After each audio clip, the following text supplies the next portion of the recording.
Good morning. Good morning, everyone. Yes, Whose idea was it to have a podcast like at the break of dawn here in California? Jay, of course, he's enjoying it. He already had 3 coffees. This is perfect for me. We're still working on our first cappuccino here. That's true. Usually, we're recording these things right way past my bedtime, like 8 o'clock at night. It's like, I don't know what you party animals are doing, but I'm usually asleep. Oh my gosh. Well, when this episode's going to be released, which will probably be sometime between Rosh Hashanah and Yom Kippur, we're going to be sounding a lot more tired in real life than we are right now, because this is sure. it's going to be a long holiday season. A long month. Yeah, exactly. So this is going to be a slightly different kind of episode, because obviously you'll see from the title and description of this episode, we're going to talk about October 7th.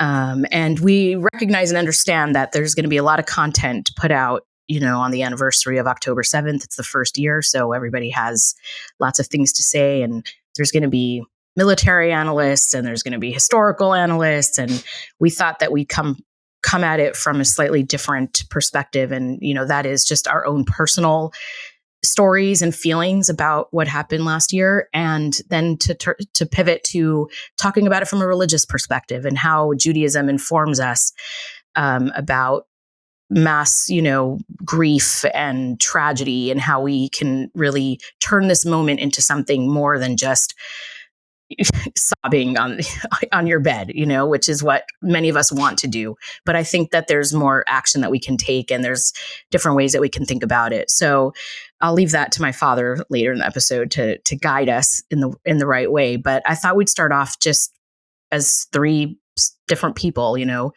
How do we feel about what happened last year? How did it affect our lives this year? Did it change anything for you? Let's just go around and hear from everyone. So I don't know who wants to go first, but I'll start. Okay. So October 7th has had a really profound effect on me in my life. Number one is that we probably would not be doing this podcast if it wasn't for October 7th. At least yeah. I probably wouldn't have been involved in it. Maybe you guys would be doing a podcast, but I probably would not be involved. Probably not. There had always been sort of a gnawing feeling that I've had that I wanted to reconnect with, my Jewish roots and heritage. But October 7th was really the thing that pushed it to the fore and really made me realize that this is something that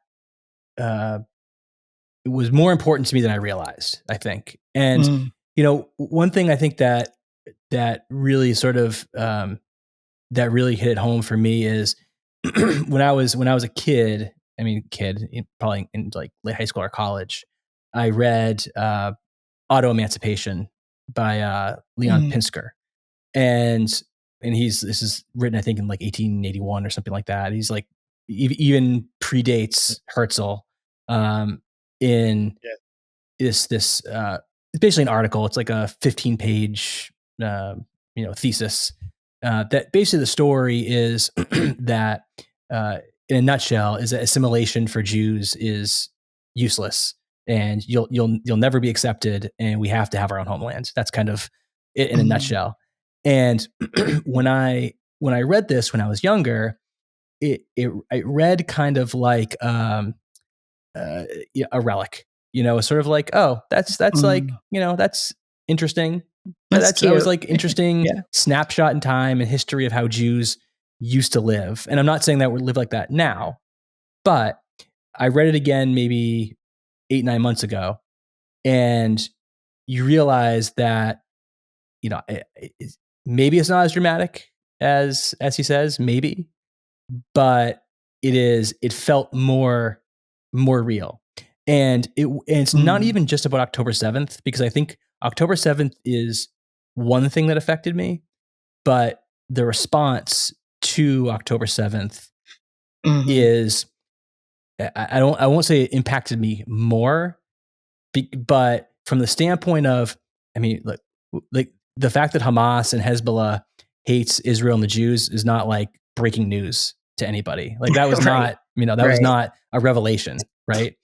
But to me, the revelation was how much deep-seated animosity there is. We can have the debate about is anti-Zionism, anti-Semitism, or whatever, but how quickly that went from a patina of being anti-Israel to just being outright anti-Semitism, and how thin the line between those two things actually are, if there even is a line at all, which I tend to believe there's to some degree there's not anymore. Yeah. So, Yeah. I mean, I think that's really how it's affected me and really changed my perception of the world, is that, being a Jew is, it's not just a passing thing. It's something that was more important to me than I realized. And there's also an aspect that I just I don't like being told what to do. And there is sort of part of that is sort of a rebellious thing that, if you tell me that I shouldn't be that, then I'm gonna be more of that thing. And yeah, so I mean, I think that's sort of how it's affected me, is it's made me want to reconnect with my religion and my people and the history and the culture that goes along with that. I think a lot of people will relate to that a lot. That's been a very common story that I've heard from people. Ty, you want to go next? Yeah. So besides the absolute shock, of what happened, I mean, I still vividly remember coming to shul that morning. It was in Simchas Torah, and people were talking about, a terrorist attack with 40 casualties. 40 itself was mind-boggling. I mean, 40 casualties. I mean, you're going back to Intifada days when they were blowing up, discotheques and and restaurants. So that itself was shocking. And then by the time I got to shul, it went from 40 to 400. And I go, like, 400? I mean, that's like, how do you even do 400? I mean, how do you, what's the circumstances? And then as the day went on and more people were coming into shul, and our shul is not made up of Orthodox people, and people were, listening to the newscasts, over 1,000, casualties. And then the reports started to come out of exactly what happened. They literally overran the Israeli army in Gaza. And so besides just the shock of how could this have happened and the magnitude of this, I mean, it was two shots simultaneously. Number one, the amount of people that were killed. I mean, 1,200 is just like impossible in a small little country like Israel. I mean, that's just impossible to fathom. What that means to have 1,200 innocent men, women, and children and babies and all of that. And number two, the second shock of where's Tzahal? Where was the Israeli army? We had for years told ourselves that, the army takes care of all of the problems. You don't have to worry. I mean, no matter what's going to happen in Israel, ultimately we have the Israeli Defense Forces, and they have this technology, and they just know how to protect us. I mean, there'll be an infiltration here, there'll be a terrorist attack here, there'll be a single murder here, whatever, and that's shocking enough. But to be completely overrun on our southern border, I mean, it's crazy. It was crazy. So that shock, lasted for a while. I mean, just trying to think of the magnitude and the complete lack of response on our side. But that was national and global, because it wasn't not unique to me. I think Jews all over the world felt the same way. Tremendous grief for the loss of life and tremendous fear for Israel. Yeah. I mean, if this could happen, who knows what's going to happen next? So that was the first thing. But that shock wears off after a while. The time, does its work, and the shock starts to wear off, and the grief that was so intense on Simchas Torah is not as intense as by Hanukkah time and a few months later. I mean, still anger and still grieving, but the shock wears off, and then you have to start thinking about how it affected you personally. So generally, I'm an upbeat kind of person. I try to be positive. I try to be upbeat. We try to laugh. We pride ourselves that the show by the shore is a show that is geared towards people that love life and that want to learn and that care about each other and worry about each other. So the effect that it had on me in a personal way is, number one, it reinforced something that I always believed since I'm a Holocaust survivor's kid, is that anti-Semitism is with us and will always be with us. Just to reiterate what Jay said, the level of anti-Semitism I did not expect. Yeah. I knew that there were anti-Semites, and again, Hezbollah and Hamas and in Islamic Jihad. I mean, that's a no-brainer, and the Muslim student unions here on campus. That's a no-brainer. That we knew, but the amount of other anti-Semitism that came out and the lack of any kind of a friendship, a handshake, or an embrace from the world. That was shocking to me. That was shocking. So the anti-Semitism was not shocking. Just reinforced what I believe. Like, there's plenty of anti-Semitism in the world. And like an old friend of mine here once told me, who was a Holocaust survivor, that one of the lessons of the Holocaust is, if someone says to you that I'm going to kill you, believe him. Mm-hmm. Believe them. We in America don't tend to believe that. What are you going to do? I mean, the guy from North Korea is threatening us. Do we believe him? Americans are not staying awake at night worrying about an attack from North Korea. But here, it came home to roost. I mean, the attack did come home to Israel and kill 1,200 people. But personally, it threw me completely off my game, because generally my sermons and my relationships are always on the high road. Yeah. Like, hey, let's have fun and let's laugh. And laughter, I mean, I've made a living off talking about laughter is the best medicine. How joy is part of your life and you have to. But this completely threw me off, because who wanted to talk about laughter? I mean, if you mentioned laughter, it was like, talking about laughter at a shiva. Yeah. I mean, yeah, sometimes it works. If the guy's 98 years old and the family is not really mourning and lived a great life, okay? But generally, you don't walk into a shiva and then start telling jokes about a rabbi, priest, and a minister walking into a bar. Yeah, it's like read the room. It's like read the room. Yeah. You got to read. Yeah, you have to read the room. So this completely threw me off my game. Right. Because all people wanted to talk about, every conversation was the same. Circled around, oh, Rabbi, what are we going to do? What are we going to do? It's anti-Semitism. It's terrible anti-Semitism. What are we going to do? And now it's creeped into our colleges. Now it's creeped into our high schools. Every single town in America, I shouldn't say every single town, many towns in America were passing, these resolutions about a ceasefire, which was just a code word, for stopping Israel's bombardment of Gaza and its response to the terrorist attack. And we were so busy, galvanizing and trying to, stop these, as if it's going to matter that 7 people here in Long Beach are going to vote for a ceasefire, which they've never done before in any conflict. Yeah. But we put tremendous, cachet into it, Right. and we put a lot of effort, emotionally, physically, mentally, spiritually.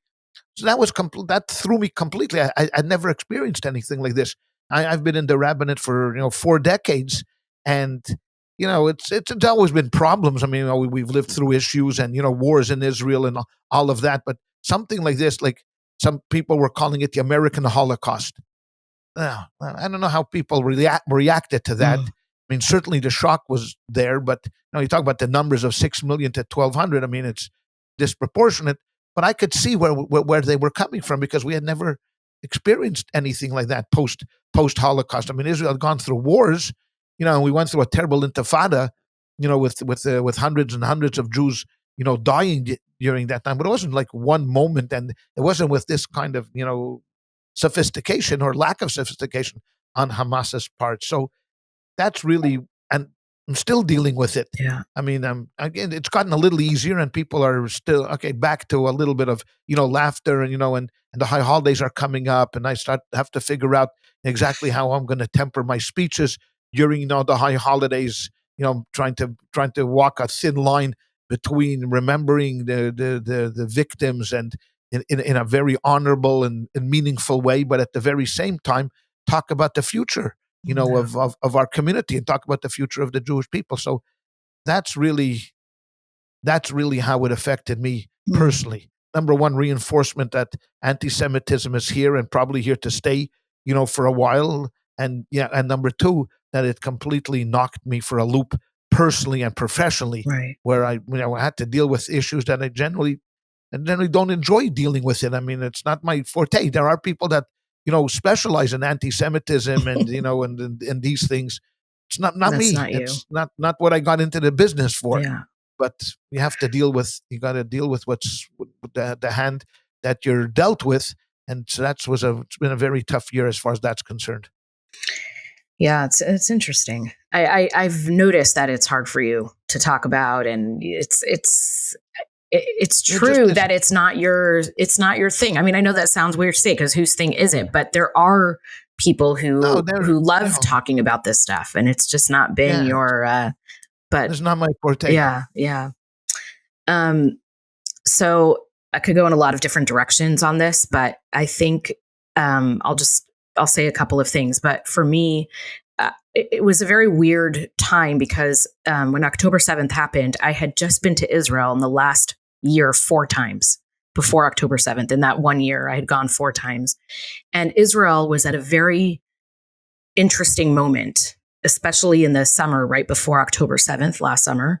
And I had been on 2 trips that summer. And Israel felt like there was a certain pain watching the Israelis tearing themselves apart. There were mass demonstrations every day about the judicial reform. The political situation seemed just untenable. The anger between the ultra-Orthodox and the rest of the country was just enormous. And I was feeling very sort of dejected about, the state of what was happening in Israel. And, I'm lucky enough. I've always been a big Zionist. I don't know. I think it came from both sets of my grandparents and sort of, I just always as a young child, Israel was always very important to me.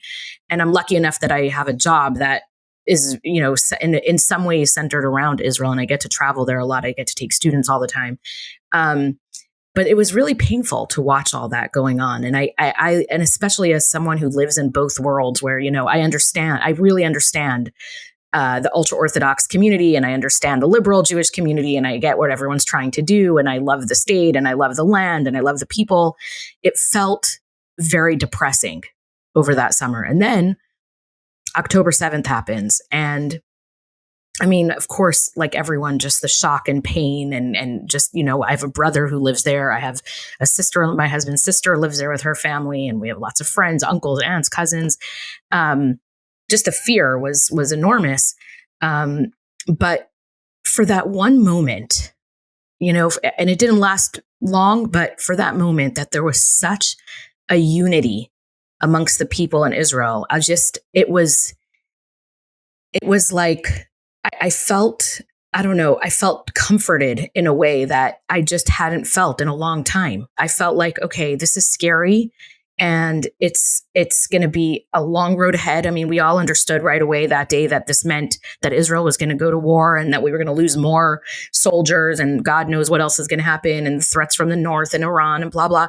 Everybody knew that there was going to be a big war, but the resilience of the people in Israel and the American Jewish community, and really Jewish communities from around the world, who within days of October 7th were going to grocery stores and Walmart and putting together suitcases filled with things to put on airplanes, flying to Israel and watching the money flow. I mean, Federations of North America raised $1 billion just in money directly for this war, to go to the Israelis.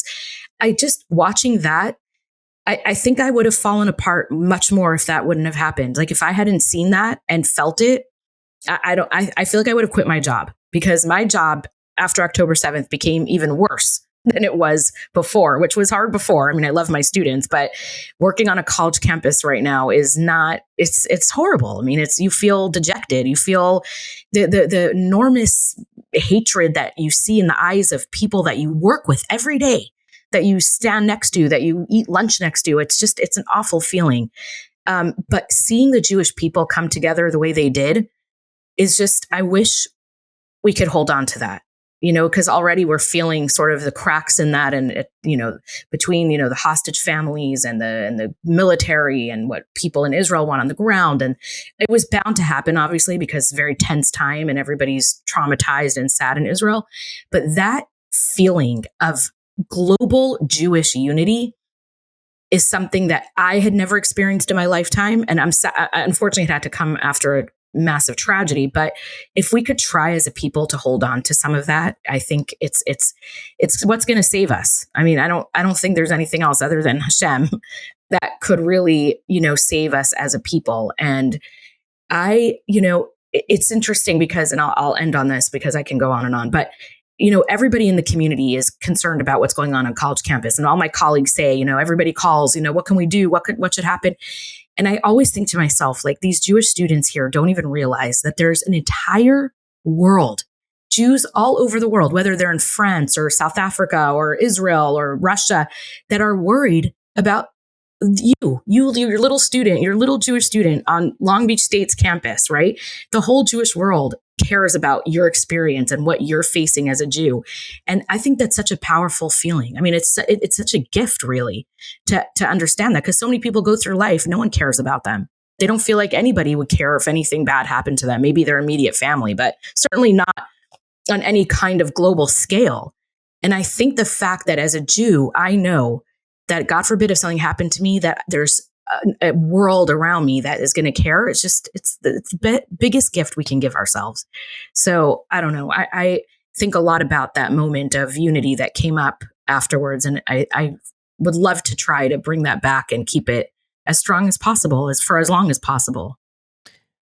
So, yeah. I can't even imagine being in your shoes during all of this, because of all the things that, Jews are dealing with now. You are at like the very tippity end of the spear of all of this, on the receiving end of so much of this being, on a college campus. I feel lucky, first of all, I feel lucky we're not in Israel and dealing with the parent, for the parents who are losing family, like all that. Yes, we're not in that situation. I try to remind myself of that all the time. And even amongst college campuses, I have colleagues who have it much worse than me, but it is it's really upsetting. It's just a place that you believe, a college campus, you believe should be a safe space for every Jewish kid, for everyone, to come and have an opportunity to become a scholar. And 2 days after October 7th, literally 2 days, we were the first campus, actually. I'm so proud. Long Beach is made it, all over the news, because 2 days after October 7th, there was a massive demonstration on our campus where they were, they were using imagery of paragliders coming in, basically celebrating the mass murder of Jewish people that happened 2 days prior. Like, it wasn't even a week later. This was on Tuesday. And that moment for me was just a big wake-up call. And I'll say one more thing, and then we can turn it over to some religious discussion on this. But I just feel it's important to say, like, I spent 6 years prior to October 7th in my job. And one of the things that we did was take Jewish and non-Jewish students to Israel to give them the perspective on the conflict and to have them understand what's going on. And it's called dual narrative education, right? Where you give them both narratives. You don't say, okay, here's the Jewish story, you have to believe it. Okay, we say here, look, this is the Palestinian side of it. We take them to meet Palestinians. We went to meet with the Palestinian Authority. I really believed, I'm being honest, I believed that was going to be the way forward. That if everybody can just acknowledge that there are two people who both care about this land, who both want to live in this land, that we will be able to, figure out a solution to this problem. And let me tell you something. I don't believe that anymore. October 7th completely changed how I feel about what I personally was doing. And I had a lot of guilt after October 7th, because I feel that I added to the horribleness of what's going on campus, because some of the students that I took to Israel myself, that I spent 10 days with in Israel, are the most anti-Israel people I've ever seen in my life. And the pain of seeing that is something I don't know if I'll ever get over. I mean, watching them on social media, writing things like, I've been there myself, I could tell you it's an apartheid state, when I know for a fact that I was with those people for 10 days and they loved it. right? They loved it. They were crying when they left Israel. I have videos in the airport of Tel Aviv, at Ben Gurion Airport, with the students crying, say, we want to stay here. We never want to go back. We love it here. And then for them to turn on us and say, so I'm done. Like, I won't do those trips anymore. And I'm going to be honest, I don't even believe in dual narrative education anymore. I think that if the Palestinians want to tell their story to college students, they can tell their own story. And I'm going to continue telling our story, which is the Jewish story, and leave their side of it to themselves and let them figure it out, because I don't want to participate in that anymore. So I don't know. I feel a lot of guilt about that. I mean, just to one of the things, of course, the ramifications of October 7th was on the positive side. You saw the unity of the Jewish people and people that have not thought much about their Judaism, right? And some tremendous activism on the side, that's right. of the Jewish community. I'm thinking specifically among many of the very, very wealthy Jews that came out so strong, against these universities that were milquetoast when it came to protecting Jewish students. I mean, just want to mention his name, Bill Ackman, who I had never really know much about him except him being this rich businessman, and fighting with everybody, on Wall Street. And then all of a sudden, here he is. He's leading the charge that he's not going to hire. I mean, just we're not going to hire anybody that signs a declaration against Israel. Not going to give a penny to any university. And he wasn't the only one. He may have been the most vocal one, but he certainly wasn't the only one. And to see that kind of a response was very, very heartening. Yeah. On the other side, what we saw about universities and their administration was very disheartening. Yeah. I mean, for a university not to have a backbone. I mean, and we see in the fallout. I mean, 5, huge university presidents resigned, this year just because of October 7th. That's right. And we see universities around the country, many of them that just will not take a stand. I mean, and even when it comes to simple rights of students on campus, they turn a blind eye to it. Yeah. So that was disheartening. And again, like so many different emotions, flow through you, throughout the years, like highs and lows, and then back highs, and then back to lows, and then one thing, it was great to see, people wake up finally and discover Judaism, which was good for business. As far as religious business was good, I mean, that was true. that was good for business. But then on the other hand, you see many of the protesters against Israel were Jewish kids. That's right. And that was disheartening. And then you think to yourself, what did we do wrong? Yeah. I mean, how did we get into a situation that some of our own finest and best and brightest kids who, are on campuses, whose parents are spending $80,000, $90,000, $100,000 a year on education. And these are not only the people that are bystanders, but are actually leaders, in some of these, pro-Palestinian, protests. Now, where did we go wrong? What did we do? To get to this place. So there's a lot of different emotions that flow through on during the year. And I hope that as time passes, we, like you said, Chayleya, we take those which were positive, like the unity and the strength and the reawakening, and as Jay said, more getting more connected. We can capitalize and still capitalize on that, and and use it for a positive, for a positive purpose. Absolutely. Yeah. I mean, I think that the thing that was just shocking to me was just the absolute cowardice of college administrators. Yeah. It really just it's shocking. I mean, it wasn't shocking. I guess it wasn't totally a surprise, but to some degree it was. And I mean, I think this is going to have very long reverberations in how these institutions are viewed in the public for many, many years. Listen, it's no secret. I mean, everybody understands that the college administrators are so, I hate to say it, but they're so scared of the faculty unions and the faculty groups and the students that come and scream loud. And it's a very intimidating position, but that's what leadership should be able to conquer, right? Like the idea that you've made it to be president or whatever, provost or vice president of a university should mean that you have the ability to say what's right is right and what's wrong is wrong. And that's what I think is just sad, that we don't have the right people, in the positions to be able to do that. Mm-hmm. And I get that there are a lot of complicated legal issues, and I hate when people bring that up. There's nothing complicated about being a good moral person and understanding that people with their faces covered by keffiyehs marching through your school screaming, globalize the intifada. Like it's not a mystery. It's not difficult to understand that you should say that that's not okay, that this isn't allowed and we shouldn't allow it. And some of these things are such low bars. I mean, this is the thing. I mean, like that kid Kamani James at Columbia who said he was going to kill Zionists. I mean, or that professor at Cornell who was talking about how he was exhilarated. That's Apparently he's back on campus. Yeah, I saw that. And so it's just, it would not be hard to do these things if you had any semblance of a backbone. Yeah. And frankly, you wouldn't have to do that many of it. You throw a couple of kids out of school, you fire a couple, fire a couple of professors or administrators, and everyone would straighten up. But they don't even have the courage to do that.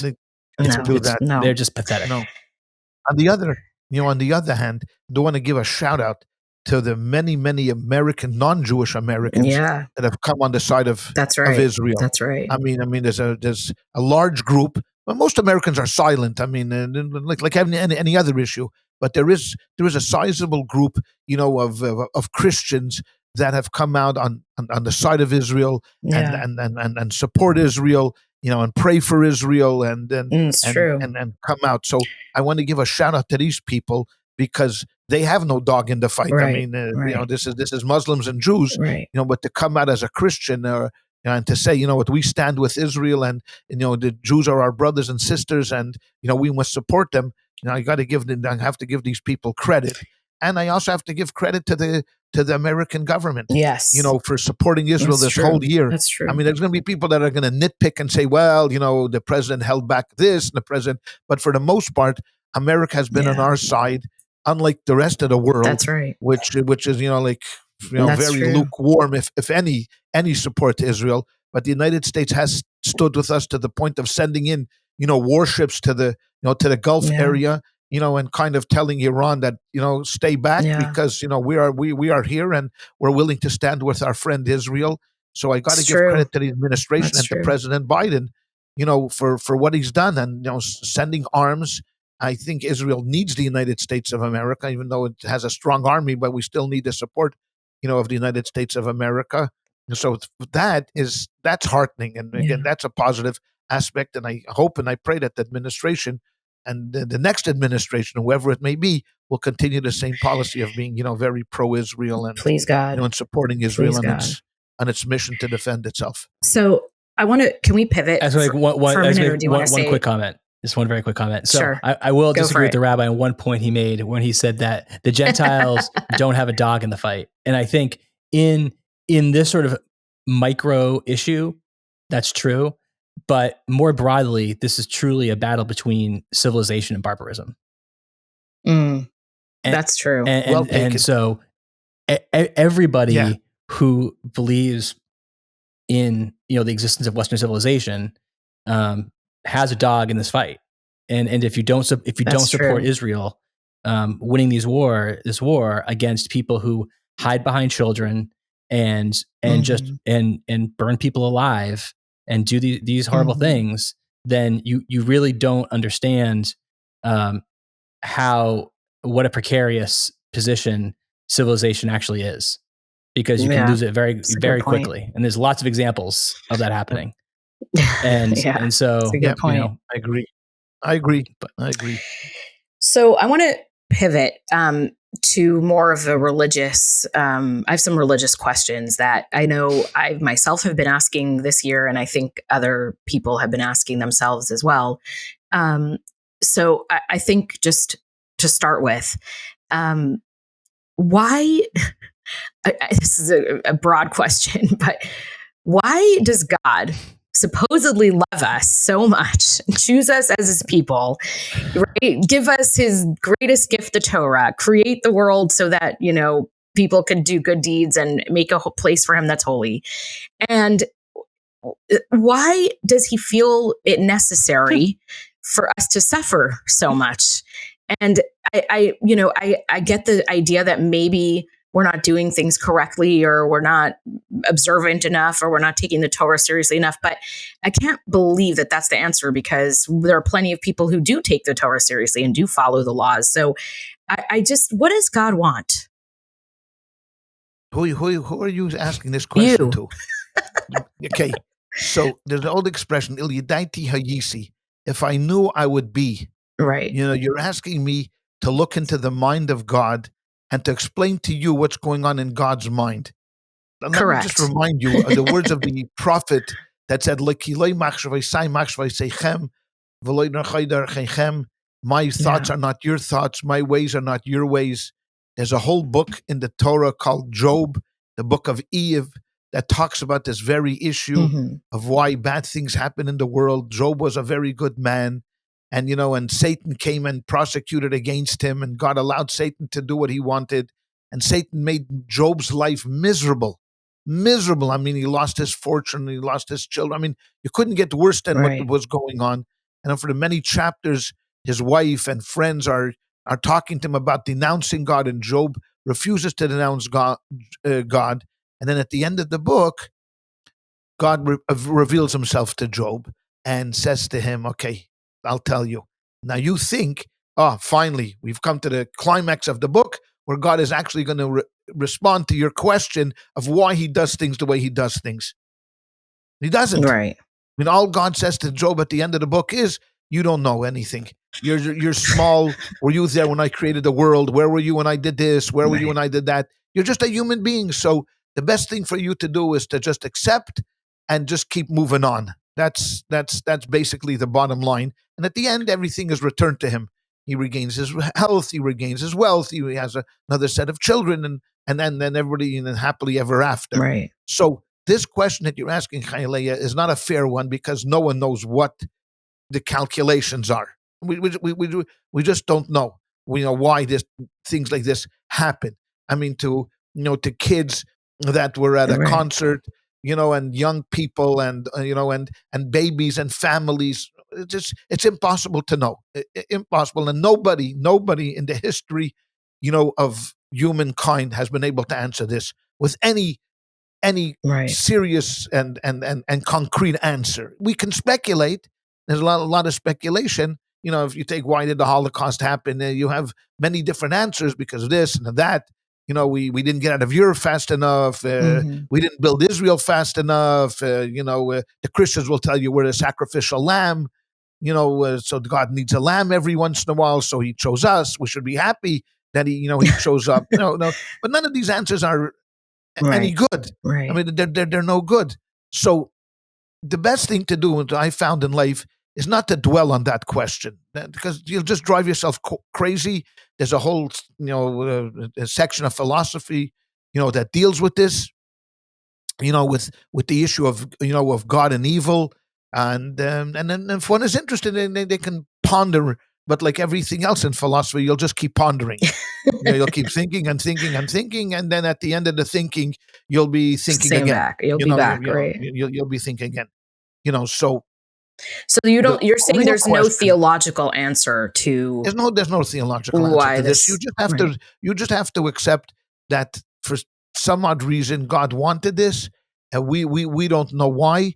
All that we are, the survivors, are left to just make sense of what the future is going to look like. That's what we have to do. Now, some people can do that, and some people can't. And we see the best example is after the Holocaust. Some people became very, very, very religious after the Holocaust, because that was a safe haven to go to and become. My father was one of those people, and my uncle was one of those people, and then there was my other uncle that gave up religion. That said, I can't anymore. So it depends. The reaction to this, is going to be very multifaceted. I mean, it's not going to be. There's not one way, of dealing with this. But the real question is, what do we do about it? That's really the question of what are we going to do about October 7th? How is this going to impact my life as an individual Jew, and how is this going to impact us as a Jewish people moving forward? That's something that we can control. What happened, we can't control, and trying to understand and make sense of it, we can't control. But what we can control is going to be our reaction to it. And just to say to you, well, people say, well, it's such a tragedy, we'll never come. Well, look, right after the Holocaust, there was a tremendous spike in marriages. When the war ended in the spring and summer of 45, and by the fall of 45, there were thousands of marriages among Holocaust survivors. Right. I mean, just imagine that kids were born in DP camps. Who could have imagined the highest birth rate at that time was in the DP camps? Who could imagine that after this kind? Now you could psychologically say, of course, people needed, to be loved and cared for, and they wanted to show some sense of humanity. But so we see that we could come back, and and Israel was created 3 years after Auschwitz was liberated. So we know that we have this tremendous capacity of resilience to come back. And I think that's really the main focus of where we should be really thinking about is, where do we go from here? Right. It's been a year after October 7th.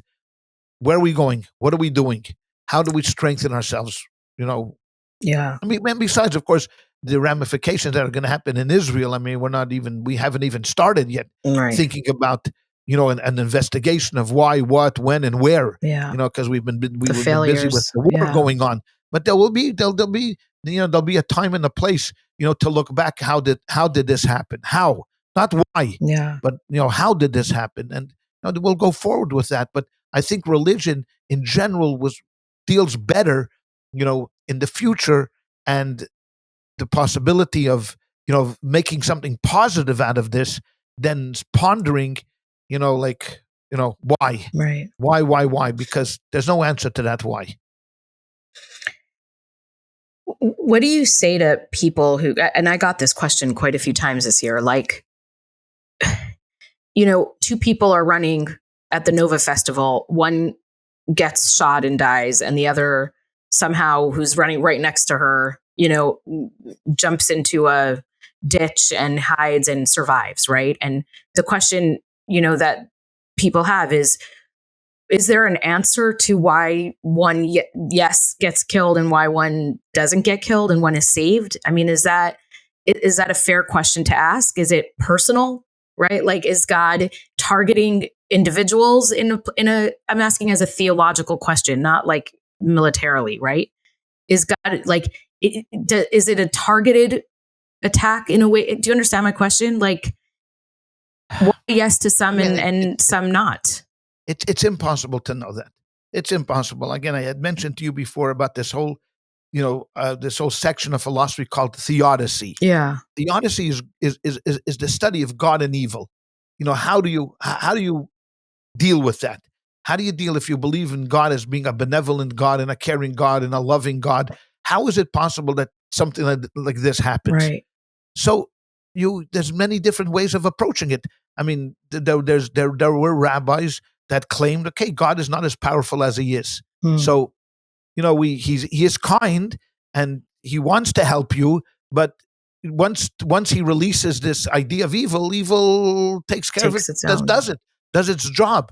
So someone gets sick, and dies at the age of 20. Yeah. I want to help you, but I can't. Now, that's not the traditional way of looking, but that's some answer. Okay, God is benevolent, but he's not all powerful. Or some say he's all powerful, but not that benevolent. Maybe he just, he doesn't care. Right. Like he just created the world and just lets it run. So this is kind of more what we would call natural religion, of where, God doesn't get involved.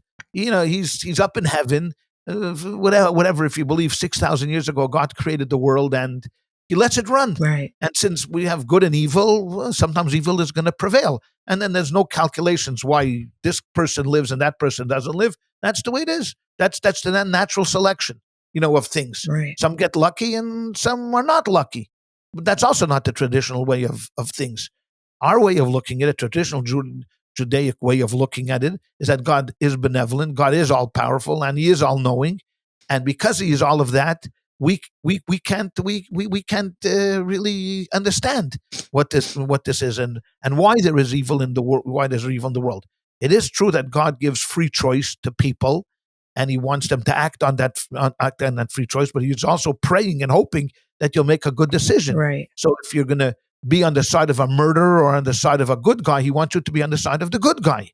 That's one of the benefits of being human, where we have choices in it. But it's impossible to know why some of the people survived and why some didn't. Right.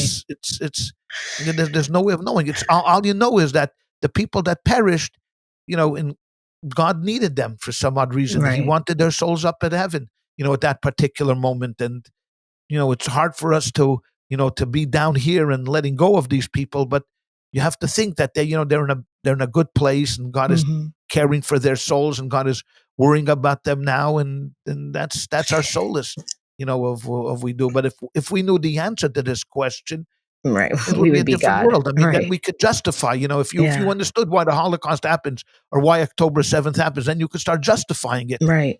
And saying, oh, now I understand it. Okay, so I get it. And I understand why this happens. Do you want to be able to do that? No. Do you want to be able to justify why October 7th? No. I would rather stand there and shake a fist at God and say, it's unfair. Yeah. I'd rather do that and say, I don't like this. I don't want this, and yeah. I think it's hard in a context of October 7th when you see it so starkly, like two families who are neighbors, one kid comes home, one kid doesn't. And you just see that it's the painful reality of the world in a way. And we live in a very, very broken world, where one family is going to mourn now for the rest of their lives, and one family feels like they got a miracle, and it's hard to justify, why God chose the one or the other. And it's a painful reality that is, I think as a religious person, I agree. Like, I try to push it out of my head, and I try not to think about, asking these kinds of questions, but sometimes I can't help it. Sometimes I'm angry, right? And I'm frustrated, and I say, like, we did everything. It's okay. When October 7th happened, right? It's okay. Right. It's okay to be angry, right? And it's okay to be frustrated, and it's okay, and it's all right. All of these things are fine. These emotions are natural, and it's okay to do that. The trap that you shouldn't fall into is paralysis, right?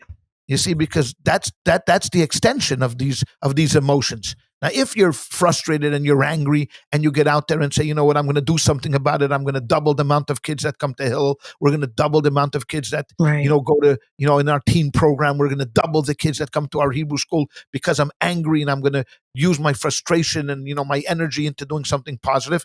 Great.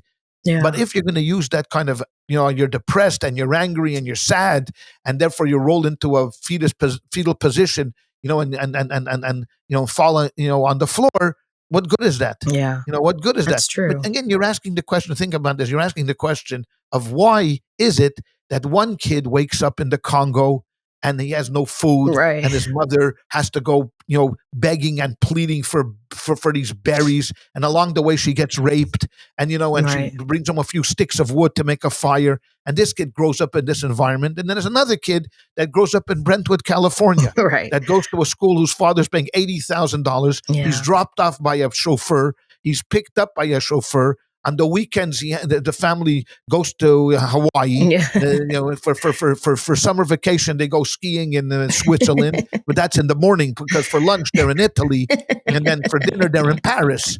And the kid You're describing me versus Emily Ludmere. Are you? What? Yeah, I'm saying why. Why is it that here two kids, that's right, same name, same age, 10 years old kid. One kid is sitting and starving in a small village in the Congo, under terrible circumstances, worse than we could ever imagine in a world today that we know about. You can't claim that you're living in the 1600s, that you don't know what's going on in Africa. And then you have kids, in Brentwood, California, that have no clue what it means not to have anything. And when I say anything, it's anything. Right. I mean, so why?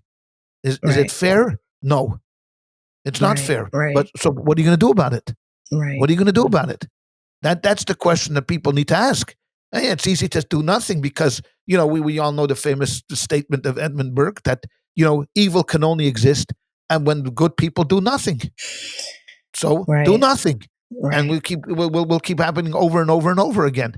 And then you have, on top of all of this, what he calls, Douglas Murray calls the helpful idiots of Hamas that here in the United States that promulgate this idea that there's justice and justice and justice, that they so right.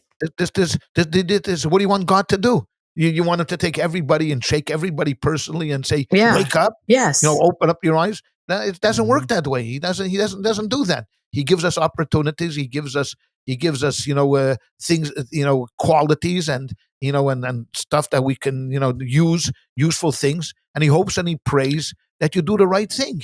But that's up to us. But I think, sorry, I'm taking over, Jay. You can ask something when I'm done. But I have too many things that I need to say. No, I'm just kidding. No, I think it's hard. And again, I'm using my religious upbringing and the way I was educated. I think what's hard for me sometimes is to think about this idea that the same God who we believe, and I do believe, created this incredible world and made, the sunsets and the animals and the way human bodies work and, all of the amazing things that we are taught. Look what Hashem did. Look what Hashem created. And then it's so shitty. Like there's so much badness and evil. And it's just, it's really hard for me to understand why. I mean, I understand, I get logically, I understand, but I think emotionally it feels, I'm going to be honest, it feels like a betrayal sometimes. Like here we are, we put our whole lives, and I could say for myself, right? Like I try so hard to do the right thing. I live a religious life. I follow as many of the commandments as I can, not all of them, but many of them I try to do. And then and yes, personally, I'm very blessed. Yes, personally, I'm very blessed. Okay, that's what I wanted you to say. Yes, I am very blessed personally. Okay, so it's true. So think about that. So we're not going to give God any credit. The fact you have 4 healthy sons and they're thriving and they're beautiful and they're wonderful. It feels the fact that the 3 of us are standing over here, right?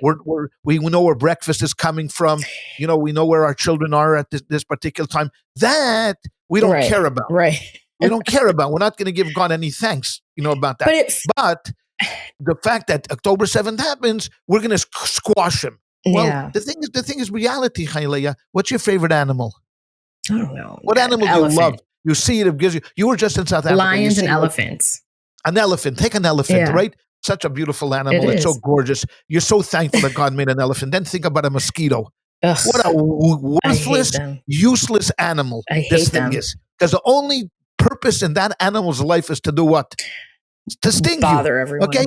Now, so you would say, wow, why couldn't God only make animals and Noah leave out the mosquitoes when it came on the ark? He should have said, get out of here. True. But it doesn't work that way. Life doesn't work that way. You want an elephant? You want a beautiful little puppy? You have to have the wasp and you have to have all of those other animals that come into the play. That's what life is about. That's what life has always been about. It's been about choices. It's been about the opportunities that we have. Yes, there's nothing wrong with being angry and frustrated. We're all that way. We have to mourn and we have to grieve with these families. We have to embrace them. Hostages. We have to help them. We have to do everything we can, to uplift them. But at the very same time, we have to say to ourselves, let's not get caught in the quicksand. Yeah. Don't get caught in the quicksand, because it's very easy for you and what we call the animalistic soul to give us this boondoggle that we get caught up in this woe me and look at the world and it's so bad out there and it's terrible and we're never gonna so and there's many people that allow themselves to do this. So what? Do you think anybody cares about that? No. Right. The world moved on after October 7th. Right. You may have noticed. The world moved on. No countries decided, oh, look how Israel is hurting. We are going to stop production and we're just going to focus all of our energy to helping Israel. No one did that, and no one's going to do that. And even in Israel itself, life continues. Dry cleaning was open the next day, and he needed dry cleaning. Right. And families went away. Moshe took all of the laundry of all of the families in his building whose fathers were called up. And he did laundry. Yeah. Okay, so here's Moshe washing, people's underwear. Right. And you say, well, how could you wash people's underwear? It's October 7th. Well, people need clean underwear. Right. Kids need clean underwear That's when true. they go, So that's, to me, that's where the focus needs to be. The focus needs to be, you know what? We were hit, we were bloodied, we were knocked down, but so you can stay on the canvas. Fine. People have done this in boxing matches, and say, stay down, stay down, stay down. The fight's over. Or as Jews, we've never stood down. Right. We've always gotten up. It could be the one count. It could be, and I know Jay wants to say something. And I'm You're filibustering. No, it's okay. It could be the one count. It could be the 6th count. It could be even the 8th count. But at the 9th count, as a Jew, I'm standing. Right. I'm standing. That's it. Yeah. That's I mean, beautiful. so, the other thing I'll say to, the thing that Haile was saying earlier is that not only does life have to be that way with, the positives and the negatives, but this might be a controversial statement, but it's good that it's that way, right? Everything, all of these concepts exist on a spectrum, right? Good and bad, beautiful and ugly, right? And, you'll use a very important example from Haile's life. How do you know that Brad Pitt is good looking? Because you have Danny DeVito. That's right. You nothing against Danny DeVito, by the way. That's right. I'm sorry. I love him. I mean, I absolutely love him. He's a tremendous actor, but you're never going to mistake him for Brad Pitt. So Brad Pitt's good looking because you have the rest of the world to compare him to. Oh yeah. Right? That's right. How do you know something's good? Right? It's because you have your life experiences to compare it to. Totally. It's like, the rabbi was talking earlier about the kid in Africa, right? And for all of us, we walk into our kitchen, we turn on the faucet, and we have clean water to drink. Yeah, clean. Right? For a lot of people in Africa, there are charities, and all they do is drill wells for people in Africa because they don't have access to clean water, right? So these kids, right? They get a well drilled for their village, and now it's like life changing. And it's like the great. I mean, I don't know, but I'm assuming it is a life changing experience, and it's an amazing day for them. It's something that we never even think about for a half a second a day because it's always there, right? Right. And so without all of those ups and downs and good and bads, you could never appreciate anything without the downs. Fine, I'm convinced. And kind of we don't appreciate it because one of the first things that we do in the morning as a religious person is we wake up and we say the blessings. The first blessing we say is, thank you, God, that our plumbing is working well. That's right. I mean, just think about that for a second. I know. No one meditates on that. No one spends time on that. We say it on Asher Yotzar. That's the prayer. Quickly gone. We're half asleep still when we say it. But think about it for a second. When was the last time that you sat down and pondered for about 10 minutes how lucky you are that your plumbing is okay? Yeah. Yeah. It's unbelievable. It's interesting. When you do when you don't have it. Yeah, when it doesn't. That's right. When your hot water heater fails, then you appreciate it. Right?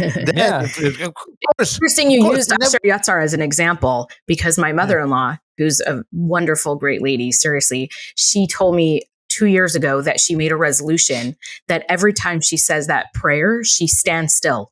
Because she said she used to just do it quickly. She was always, making herself a coffee or a tea or whatever, and she wasn't paying attention. And she's like, as she got older and she realized that just being able to go to the bathroom normally and just being able to, function that our body should function properly is such a gift that she made a resolution that she's going to stand still and concentrate every single time she makes that blessing. And I started doing that actually. I stop and say it with intention every morning because I thought that was a very profound idea and it really resonated with me. I'm sure everyone has an example like this, but I have an old boss of mine who's a great guy, still a good friend of mine, who's in a wheelchair, and he's been in a wheelchair as long as I've known him. But he is the most positive, can-do guy. He does. There's nothing you can think of that he doesn't do. He does everything. Wow. And it's so it's very easy to look at him and pity him and think, oh, that's, what a sad sack, what a bad lot in life this guy got. But like he doesn't look at it that way, you know?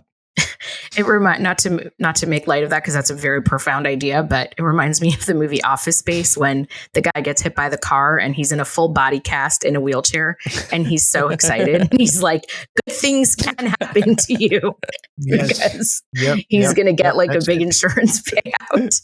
I always think about that, but sorry, I didn't mean to make light of that very profound idea that you shared.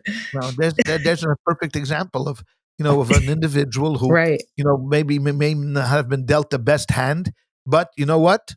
He's going to keep moving.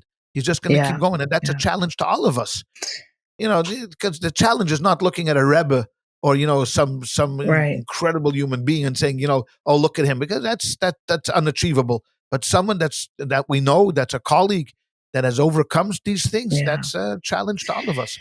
Well, I think that I don't know if we want to end, but I think that the three of us, it just dawned on me that, the three of us are doing this podcast, I think, as a response to October 7th, and as a way to bring more Torah and Judaism and godliness and holiness into the world. And yes, we could get caught up in how many people are listening and how are we going to grow and all of those things. But I know for myself that I feel proud that we take the time every week and, try and just, add to the greatness of Torah learning and our great, tradition of teaching and learning and studying and asking the questions. And so I appreciate both of you for doing this, because to me, this is what I feel proud of after October 7th. One of the things I feel proud about. So we appreciate you too. All right. Oh, well, I'll say, I do. I do at least. I don't want to speak for your father. Okay, fine. I appreciate you. Yes, okay, good. We appreciate each other. That's why I said it. I just needed this. I needed some positive affirmations this morning. No. Honestly, I really appreciate doing this, and I hope you guys get something out of it too. So absolutely, sure. Yeah. I probably get more out of it than anybody, and than either of you or probably anybody else listening to the podcast. So it's selfishly for me, this has been, I don't even care if anybody else listens. For me, it's been helpful. So that's right. We love it. Okay. Anyways. Well, if as per usual, send us emails or comments and like it and share it. And hopefully we can, I don't know, God has the ability to change things in a second. So maybe by the time this is released, it's a new dawn of civilization and things are just beautiful and positive. A lot of people are listening to us. Yeah. What? Oh, okay. And a lot of people are listening. God could do it in a second, and all of a sudden, a lot of people are listening to us. Right. Exactly. All of a sudden, we're on top 10 podcasts in America. It's going to be so awkward. But yeah. Anyway, no, it won't be awkward if we sign one of those deal contracts that the Kelsey brothers just signed. Yeah. Wouldn't be very awkward for me. I promise you. Exactly. All right. Anyway, thank you, everyone. Good to see you guys as always. Bye-bye. Take care.